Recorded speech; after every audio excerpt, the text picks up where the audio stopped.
जानकी जी ने कहा मनुष्य के पतन के 3 दोष कारण हैं।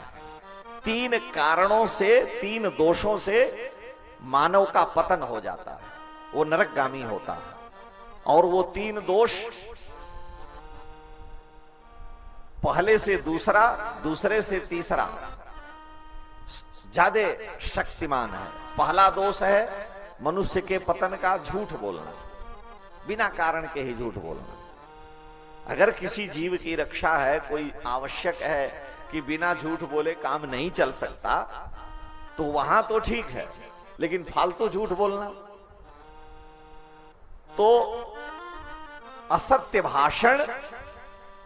जिस वाणी पर सरस्वती है, उन भगवती सरस्वती के साथ हम इतना बड़ा अपमान कर रहे हैं कि जो सत्य ब्रह्म है, सरस्वती उसकी साक्षी, हम झूठ बोल रहे हैं, तो वाचा हम अपराध कर रहे हैं। तो पहला पाप है झूठ बोलना, और उससे भी बड़ा पाप है, जानकी जी राम जी से कह रही हैं,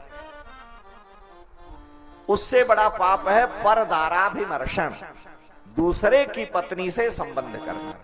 ये झूठ बोलने से भी बड़ा पाप है, और परदाराभिमर्शन से भी बड़ा पाप है किसी जीव की हिंसा करना। झूठ बोलना पाप से बड़ा पाप है व्यभिचारी, पराई स्त्री का संबंध, और उससे भी बड़ा पाप है किसी भी जीव की हिंसा करना, पर प्राणाभिहिंसनम।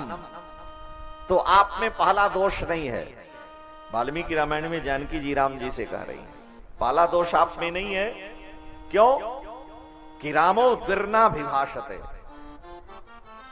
श्री राम कभी 2 बात नहीं करते। अगर राम जी ने एक बार कह दिया कि दिया, तो उनको 3 बार नहीं कहना है दिया दिया दिया। मैं रक्षा करूंगा, अगर एक बार बोल दिया तो दोबारा नहीं बोलना है। प्राण जाई बरु वचन न जाई।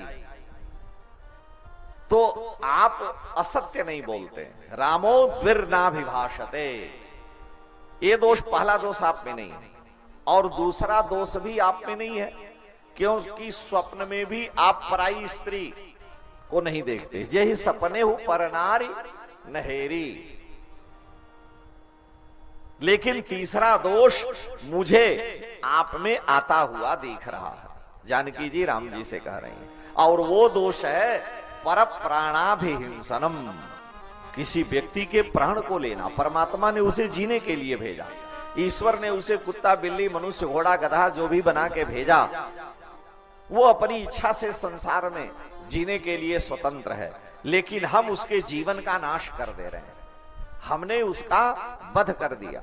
इसलिए ये महापाप है।